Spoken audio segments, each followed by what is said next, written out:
the person I was when I left is not the same. And Yeah. so they're adjusting to me, I'm adjusting to them. And it's just a really tense time. You don't necessarily rest.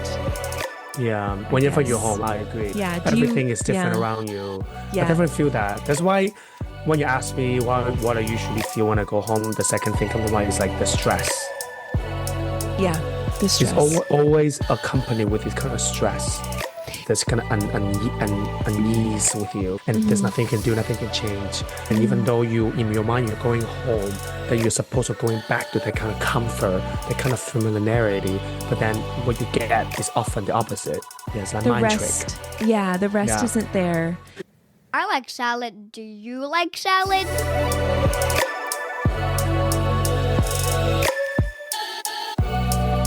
Welcome to Canadian Salad. A fun, factual, and friendly podcast about culture and integration in Canada. I'm one of your hosts. I'm Ho Shen Ho from China, currently living in Vancouver, unceded territory of Musqueam, Squamish, and Tsleil-Waututh nations. And I'm your other host, Andrea McCoy, an immigrant from the United States, broadcasting you from the unceded traditional territory of the Lekwungen people, the Songhees and Esquimalt First Nations. And you're listening to Canadian Salad.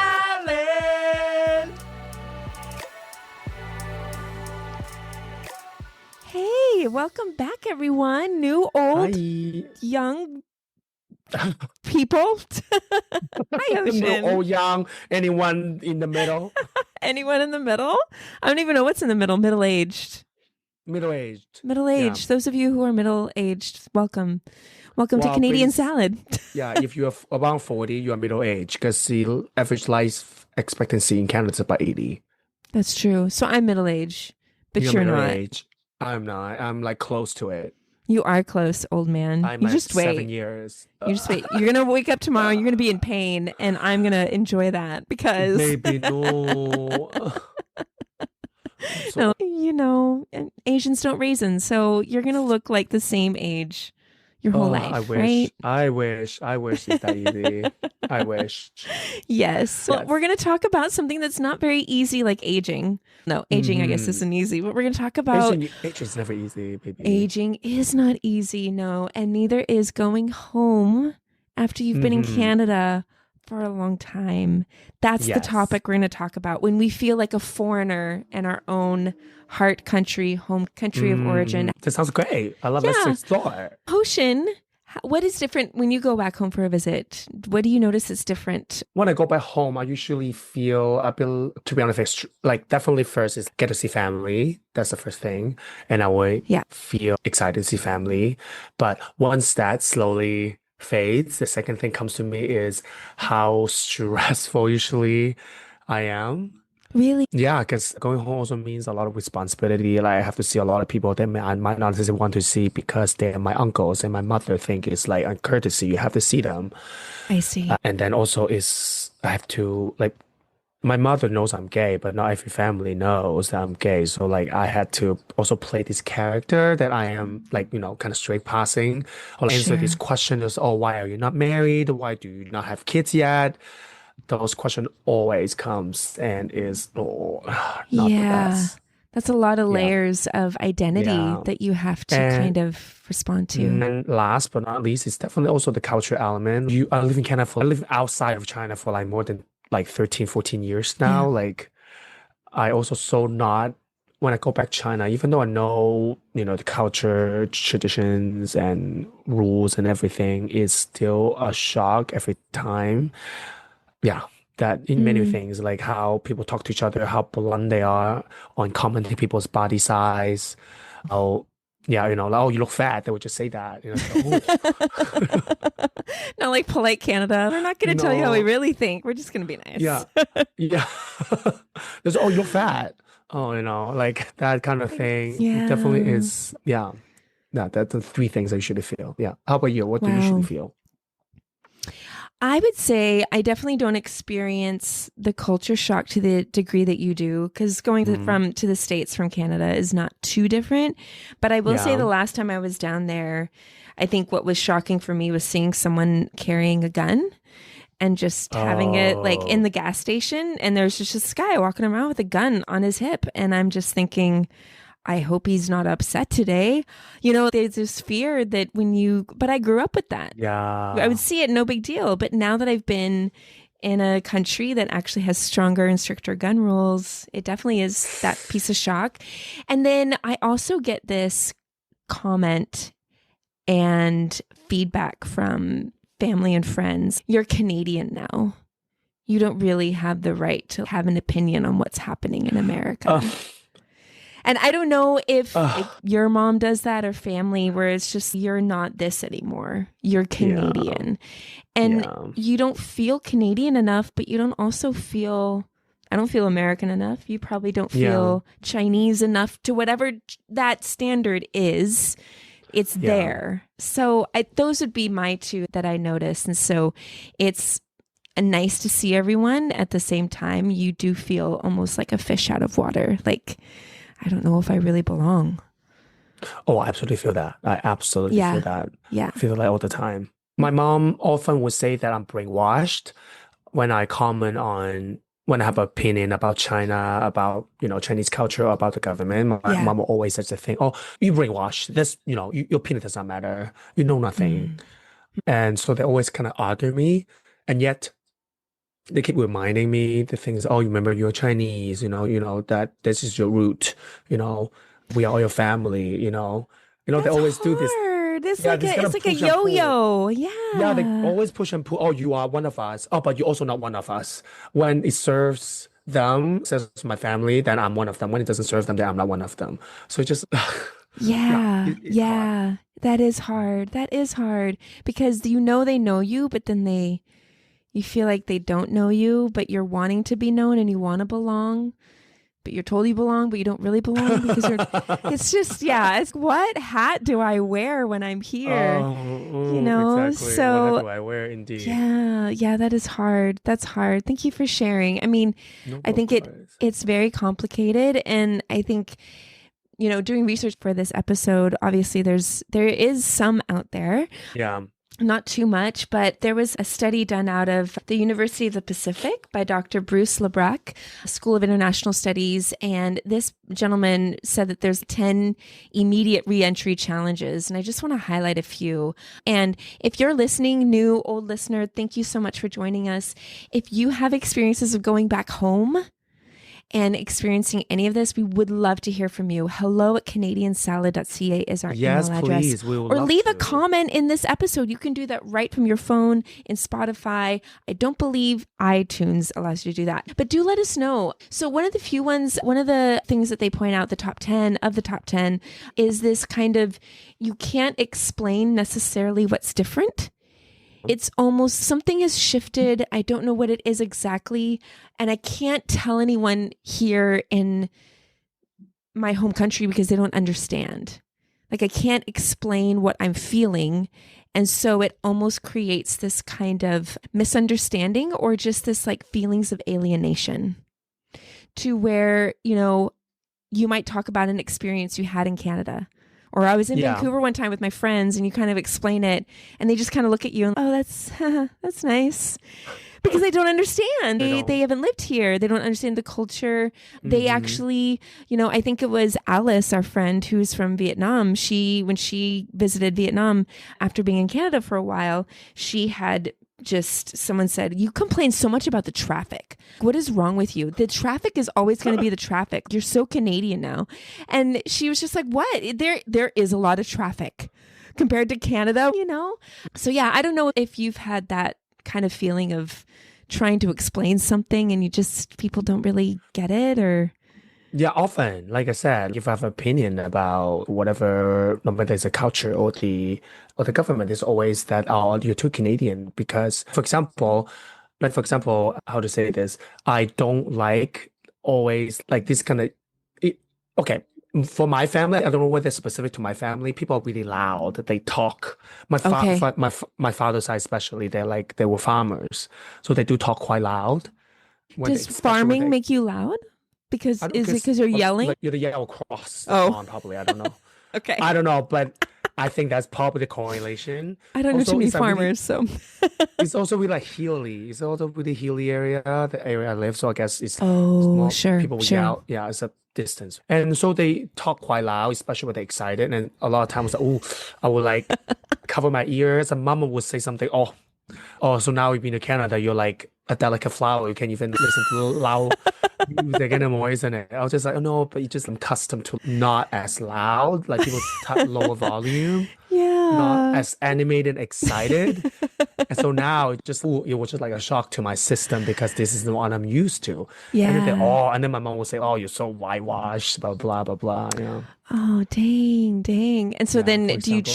do you try to acclimate or at least not let it bother you? Yeah, I do. I do. My mom said that. Okay, yeah, I am. I would just say that. Yes, I'm whitewashed. Yeah, you don't see my Oh, skin being whiter.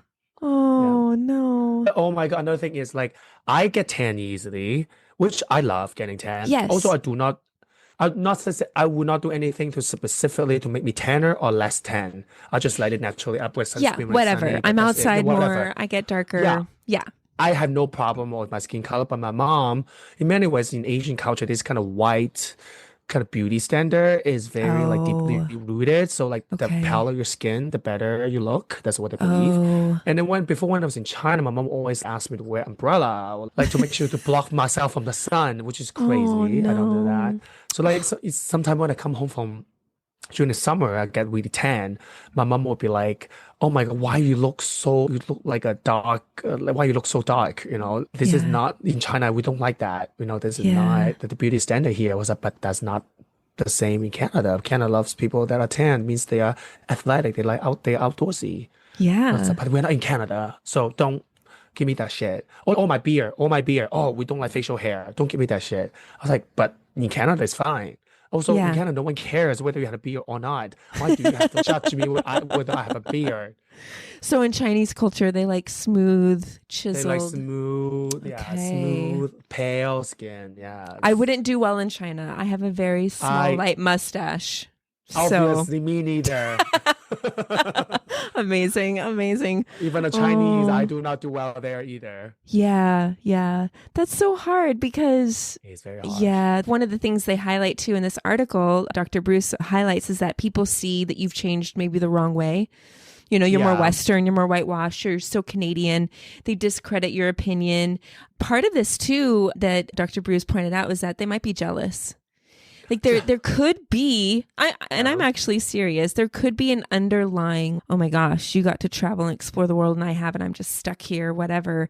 And so there is a bit of that Oh, animosity or at least that tension that, um, you've traveled, you see more, maybe you know more in their minds or something. And so there is this yeah. just like they see that you've changed wrong, which, Mm. that also yeah, it's just it's hard because I don't get the you're so whitewashed or Canadian. I get you're such a socialist. So- You and your free healthcare. I'm like, yeah, it's great. Do you want to Yeah, you come should and try join it. me? I know, Yeah, you should try. Yeah, but I find I say sorry more sometimes when I'm in the States. And then my Oh, father-in-law will be like, you're not in Canada. You don't have to say sorry. Sorry? I'm sorry. crazy. But it is a type of alienation. You feel a bit isolated and lonely. And I think there is this idealization of home sometimes. I think the first few times I felt this, oh, I'm going back home. I get to see people that I love and care about. And you go home and you have this memory of what home was.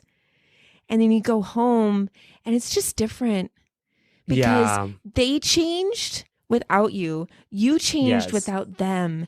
And so you're almost disappointed by this idea of what you remember, how things used to be. I don't know if you True. relate to that or if you ever idealized, oh, when I get home, I'm going to have my mom's favorite food and I'm going to see my best friends from college or, whatever. I don't know. Did you ever have this I idea of what never. home would be like and then be totally devastated? Oh yeah. I sometimes. Yeah. I mean, again, I've been out of China for so many years, and I remember definitely people are less aggressive, I would say. Less Mm, aggressive? in the sense like nowadays, I feel like a lot of people are like materialistic, aggressive in the Oh, sense that they're like materialist is one aggressive in the sense that they always like want things quick and now and oh, like an I don't know. instant kind of culture, like an Yeah, like fast food culture, and then yeah, just less patience, and people just in their tones when they ask for things or talk about things, it's just so much more. I don't know how to oh, describe it. It's just this interesting. kind of Huh, vibe, this kind of feeling. huh, Yeah, huh. and I remember people tend to be like more chill, not that kind of not in that kind of fast pacing I kind see. of mode. Yeah, I think Yeah, that's a very huge difference that I feel. yeah. The other thing is, of course, I think that's I see the slowly. I feel like China, the wealth gap, I sense Mm, that's getting bigger and bigger. I And see. I see way more people with money and way more people with less money. And that Mm, is also like a change that I'm not happy to see. yeah, People so yeah, I would say that's yeah. the first thing come to my mind. Yeah. Interesting. What about Yeah, you? yeah. I mean, what it is, it's kind of displacing when you see buildings that never Oh, existed before, that yeah. or childhood memories where you're like, oh my gosh, I remember that hill, and you see like a condo on it, and you're like, wait a minute, that was where I had such a good memory. Or I don't know, there's all these changes, and you do feel that the culture has totally changed. I think with my family, especially, with my dad or with my husband's family, I have this idea of what we left behind, and so you go back thinking, oh, they'll love and accept me the same way, except I actually see things differently now, and I don't know that I agree. I don't know, the person I was when I left is not the same. And Yeah. so they're adjusting to me, I'm adjusting to them, and it's just a really tense time. You don't necessarily rest, Yeah. I Whenever you're guess. home, I agree. Yeah. Everything is different Yeah. around you. I Yeah. definitely feel that. That's why when you ask me what I usually feel when I go home, the second thing come to mind is like the stress. Yeah. The It's stress. always accompanied with this kind of stress. Yeah. Um, yeah, and unfortunately, there's always going to be there because Yeah. of these differences. There's kind of unease with you, and there's Hmm. nothing you can do, nothing can change. And even Hmm. though you, in your mind, you're going home, that you're supposed to going back to that kind of comfort, that kind of familiarity, but then what you get is often the opposite. Yeah, it's like The mind trick. rest. Yeah, the rest Yeah. isn't there. And I think Mm. sometimes when we think of going home, oh, people who've known me a long time, I can let my hair down, they get me, and then you come back home and no one gets you. You're not really No resting one. with them. And would you say though that I mean, after a certain amount of days, would you find yourself feeling more acclimated and more adjusted? Or would you say that tension continues the whole trip? I would say the attention continues the whole trip. I usually gets more Yeah. tired towards the end, obviously, because at the beginning, at the first couple of days, you still have that kind of On that excitement. high. Yeah. Yeah. But then the more I kind of calculate it, usually 4 days is my maximum. For Four what? days going back home Oh, okay. with family. Like So four 4 days days with them and then you will move be, on. yeah. In the fifth day, I will start getting very drained. So if Oh, 4 day with a happy time frame, if mm, they have to go, hmm otherwise I'm gonna get very drained. Yeah. got you. Do you feel more individualistic when you go home? Absolutely. Yeah. And that's also part That's a huge adjustment too to go back to Yes, but that. that's why also partly when my mom said I'm like a bit whitewashed, I was like, absolutely. I also feel Yeah, that. I yeah, definitely care less. Definitely every time going home, I also care less about what they want to do. I care about more about what I want to do. yeah, Before, it's definitely not like that. Definitely, it was like, okay, yeah, whatever the family decide to do is fine because, only come home once a year. I just want to be yeah, with everyone. Now I was like, I just want to come home to be with you guys a couple of days and then the rest I want to be with myself. Yeah. yeah. It's definitely individualistic, kind of rubbed on me. Oh, dang, dang. And yet, in an individualistic culture here, you probably feel the collectivism that you want maybe a bit Yes, more. It's that absolutely. tug and Because pull. Yeah, exactly because back home, this all you get is collectivism. So yeah. like I want some personal space, but here all you get is It's personal space. individuals. Yeah. So I want I want some community. Oh man. Oh, that is a That's why lot. My that's why I love. think like a mix of both is the healthiest way of living, if you Yeah. ask me. Yeah, that's Yeah. true. I mean, I assume I know you have a lot of collective in you. I don't think going home to America, which is all individualistic kind of culture, feeds your soul either. No. Exactly. No. Yeah. And it is like, oh, we're here. So everyone's going to just drop everything they're doing and spend time with us. But when I'm in someone's house, and I won't say which family, but when I'm in their house, everyone's got their phone out. And I'm like, wait a minute. We're here. Don't you want to ask me how Canada is and my job and school? But no, it's just, no, this is our life. And this is, I don't know. There's just that, yeah, I would say that's probably a bit of my indigenous Mexican roots there. What's interesting is I found this vlog. Do you know what a vlog is, Hoshin? A video blog, yes. Good job. Way to be Oh my 90s. God, Andrea, come on. What? I don't know. Some of the younger folks out there may not know what a vlog is. Anyway. Oh, you are funny. But there is this Filipino, she's a Filipino immigrant to Canada, vlogger, and she actually journeys her experience returning home to the Philippines for 3 weeks. And she had been in Canada for a while, and she kind of lists 5 stages. She talks about stage 1, there's anticipation and excitement, a bit like we were talking about, this surge of adrenaline and, oh my gosh, I'm going back to how things were, they used to be.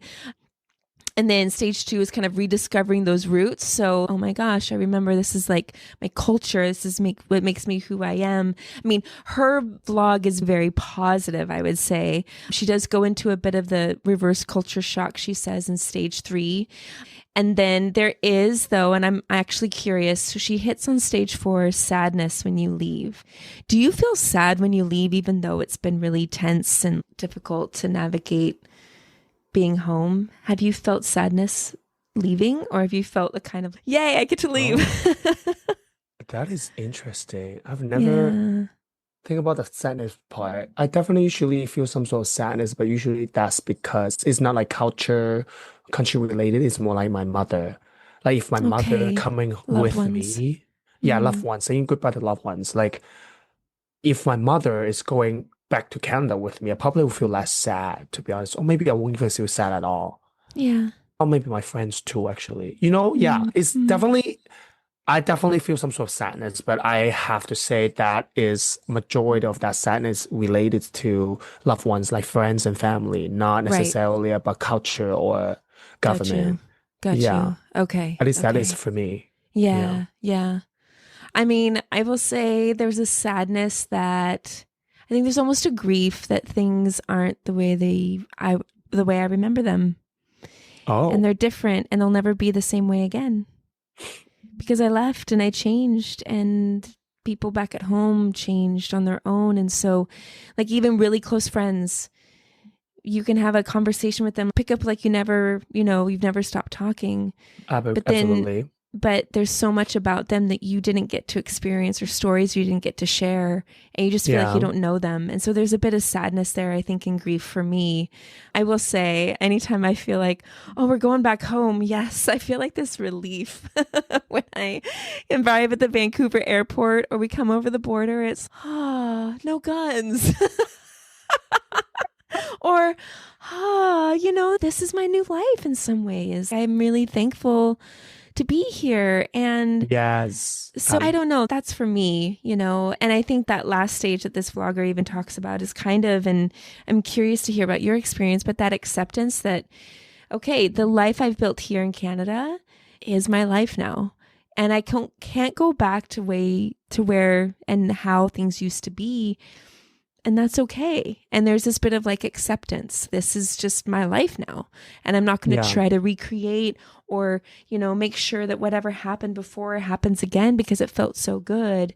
It's almost like just accepting it. So I don't know. Do you find that you feel a bit of acceptance of circumstances when you come back and that I'll be okay? Or do you still feel a bit of tension? I think that question is a bit difficult. I don't know how to answer that question, to be honest. Oh, I mean, so much of my identity is not necessarily in question when I go back home. as I think you've expressed at the beginning, where you're talking about like even just, being a gay man and not having the freedom to share that with all family and just having to kind of create a narrative so that family members are happy. I mean, I would imagine that coming back to Canada, there's almost a bit of release and rest because you're like, okay, I can accept the fact that I won't be understood back at home. And that's just how it's always going to be. And I can accept that here in Canada, at least, I can live who I am without having to create those narratives. I don't know. It's just that acceptance that this is who I am now and I'm not going backwards, even though there's things I miss and there's things that I don't miss. But I think like that thought itself, for me at least, is very confronting too, that I back with my family, I can't be who I am. But while I go to a foreign country in many ways, for me it's not foreign, but I know from not my birth country at least, that I cannot, that it's only then I can be who I am. And even though I love Canada, I'm so grateful to be here and with my chosen family. But then sometimes it's also disheartening to remember that, China and my family there are not my actual loving family to a certain extent because I cannot be who I am completely with them. I have to always play a character. And leaving China, yes, I definitely felt that relief, felt that kind of, oh yes, fine, I can be safe back in Canada now. That is also a confronting thought to have. Yeah. So definitely this kind of dilemma, complex feeling often rises when I cross that border back to Canada. For sure. Yeah. How would you say, just to kind of wrap up, how would you say you reconcile, I guess, your identity or just the fact that who you are maybe isn't so clearly defined in a country or culture?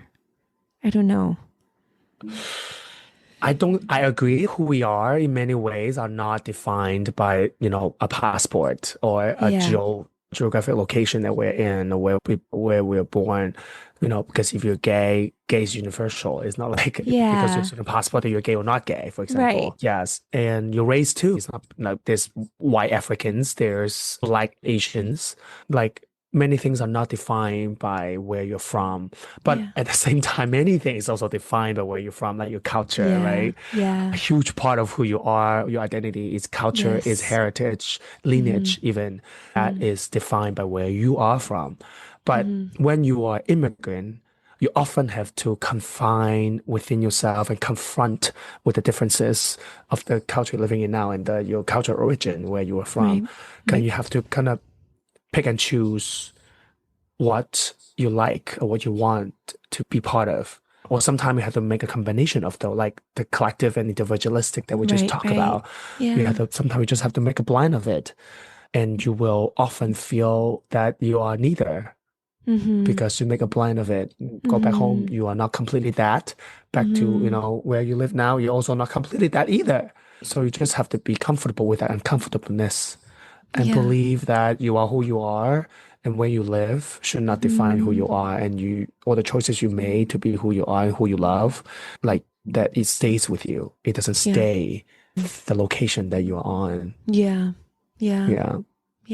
How would you, I think a big part of it is accepting who you are, wherever that is. I think it's okay to say I've changed a lot and that change was necessary for me to survive without familiarity, without family, that I in some ways had to survive or create because that was the only option I had.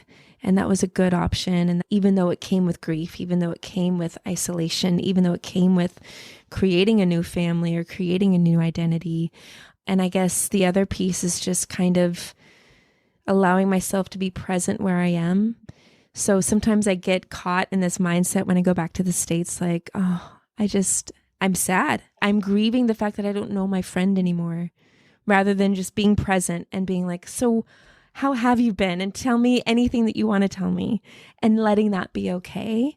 Because sometimes I think that grief kind of just, it kind of sours your experience if we're always hanging on to what was as opposed to maybe what can be. Yeah.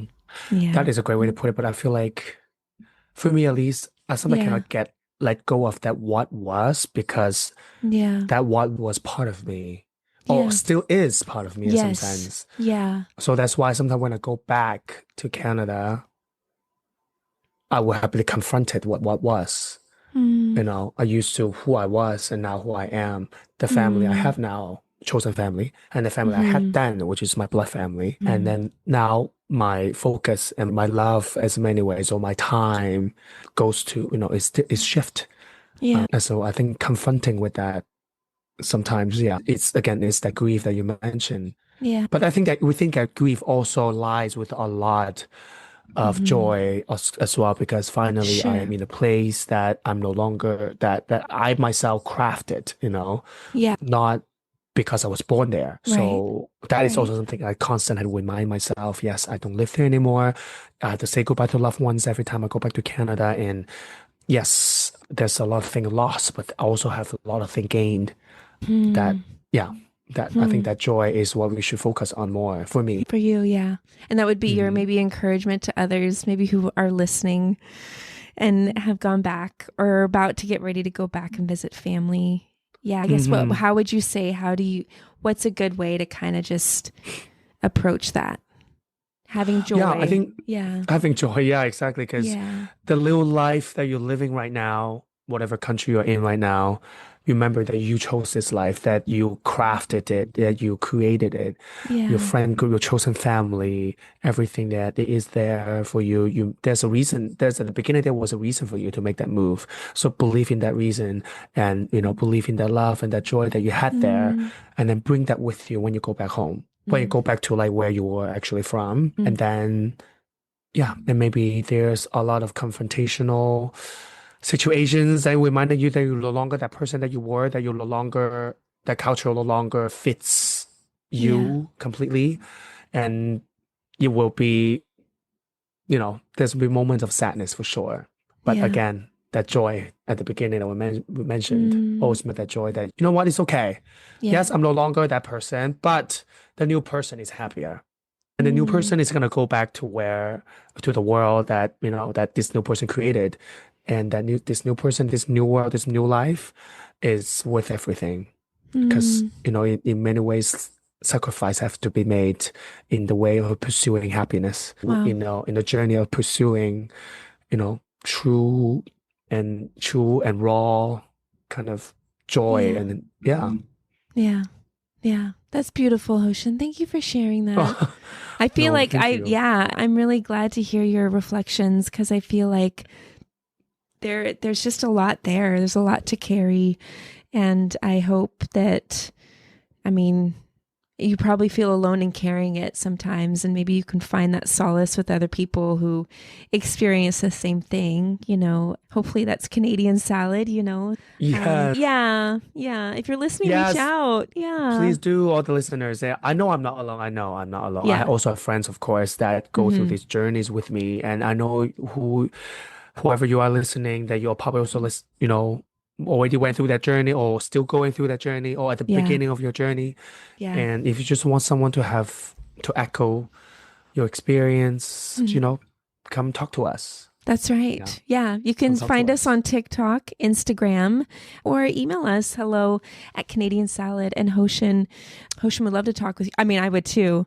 I feel like though, Yes, talking to an American lady though, you may not get a whole No, lot of but understanding, but maybe another person who travel, Another immigrant person. here from Europe, from the States, from Exactly, it's not- Australia, who's majority also individualistic True. cultures, True. Yes. Yes. Their here. experience, yeah, we're here for everyone. Their That's experience also valid.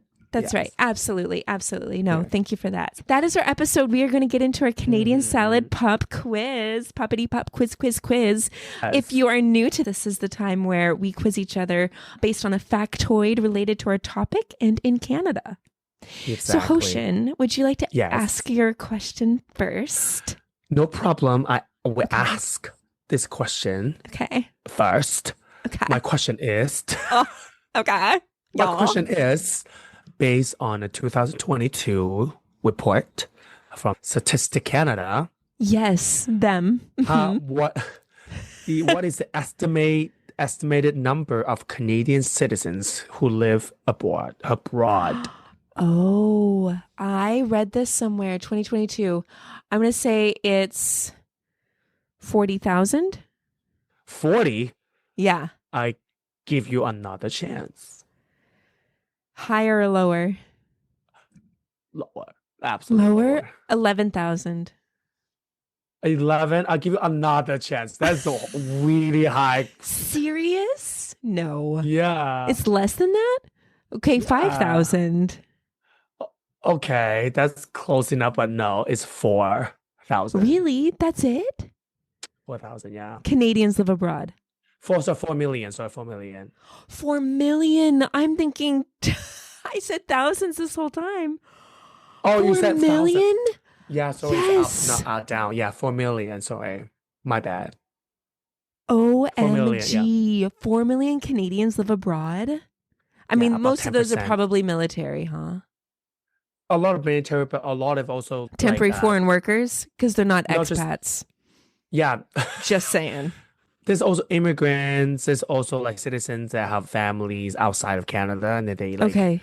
Sure. know. Okay. Gotcha. Yeah. For And actually a Wow. lot of retired like Oh, Canadian that makes do not sense. live in Canada as well. That's hilarious. So yeah. there's a very mixed group of Yeah. people that live outside of Canada. It's about 10% of population.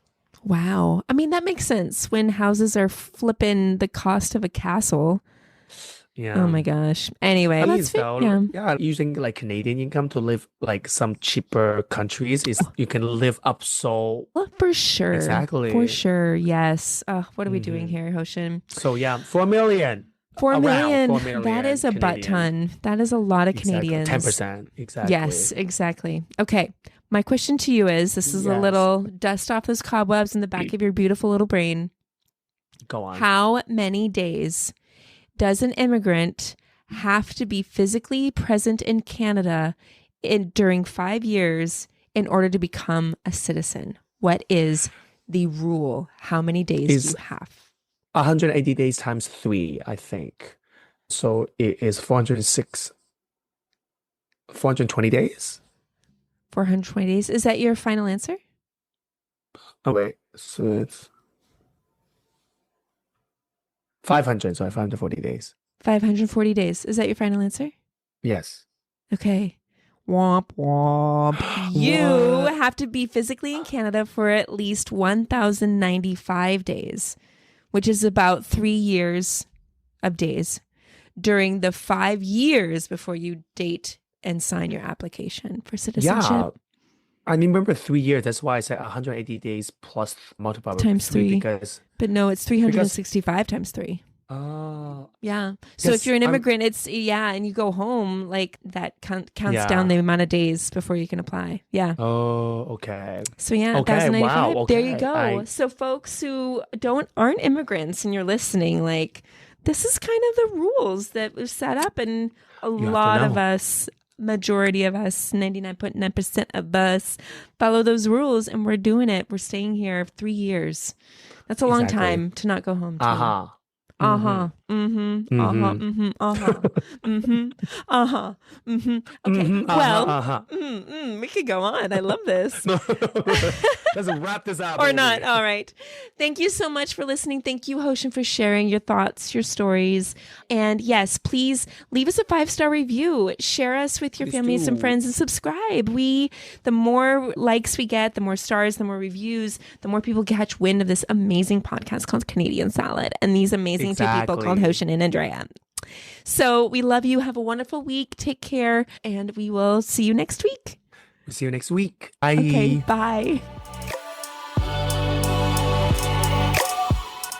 Canadian Salad is written and produced in British Columbia, Canada by Hoshin Ho and Andrea McCoy. Theme music is by Naver Avetyan from Pixabay.